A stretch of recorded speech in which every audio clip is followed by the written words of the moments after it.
So what have you seen out of your groups?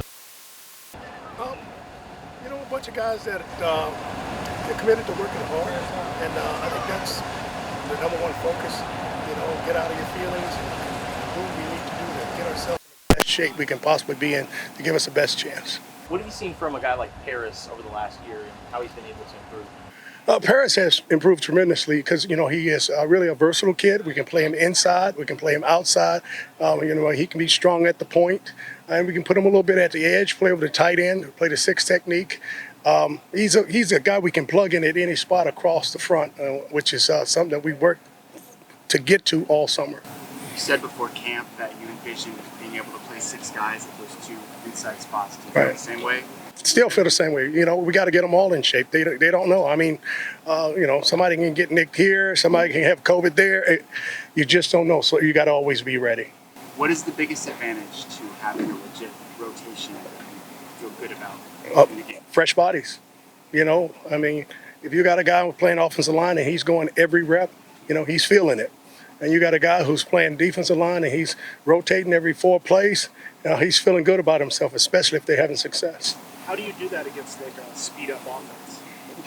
Well, you substitute when they substitute. I mean, we don't put ourselves in a position that, if it's a long drive, 10-play drive, where you got to pick our spots, or when, the play into our sideline, we might be able to get someone in to substitute then. But mostly when they substitute, we substitute. Johnny said the other day, he was pretty adamant about it, that he's very committed to playing a lot of players. Mm-hmm. He said he would even take some mistakes along the way in order to do that. Is that kind of an acceptable trade-off? It is, especially if they're in shape, if they're fundamentally sound, and they're committed to the process, and you got to trust it. And that's the biggest thing we work towards. I mean, we work our guys hard, We push them hard. We're pushing sleds and pushing on people all the time. And when you beating on big guys like that all the time, they have a tendency to want to spit the bit out. But these guys have stayed the course because they know that the next guy up. What have you seen out of Isaiah Johnson so far? A guy who's really strong in his upper body, has the ability to use his hands and make some things happen. He's a young player. And like I say, we'll be patient with the young players. But the things that they control, we will be demanding of. And that's great attitude, great effort, and then knowing what to do when they get out there. Are he and Jacob, are they both playing the nose tackle? Jacob and Isaiah, all of our guys are interchangeable because if they move a tight end or something, this guy could be a 3, this guy could be a shade. Okay. So you have to know both. When you go out and recruit, what are specific traits that you look for in a player?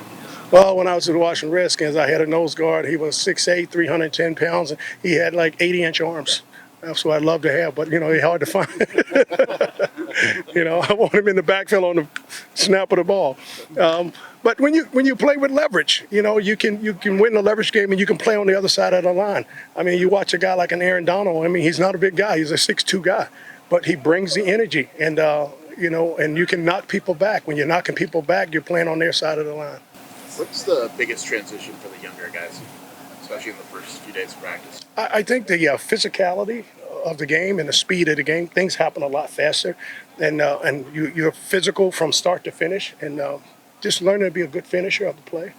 Would you say that Keon is on track to be ready to go for week 1 based on the workload you guys have given him?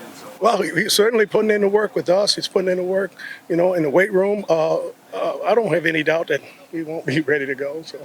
How does he look out there? Does he look like he looks like Keon. Yeah. But we got to be smart about it too. So. What's going to change with the introduction of full pads tomorrow?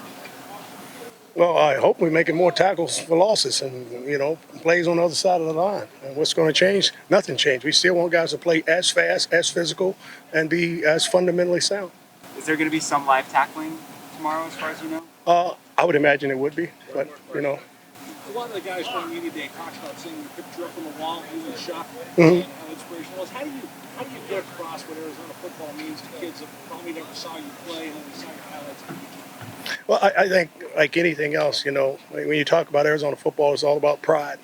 And pride, being poised under tough conditions, and it put the team first, And so these same philosophies that I grew up with and played with, they apply today with just different words, And we come out and we expect to win. And if you expect to win, then you got to be fundamentally sound. You got to have your shit together and be ready to go. It's our time. Yeah. Thank you, guys.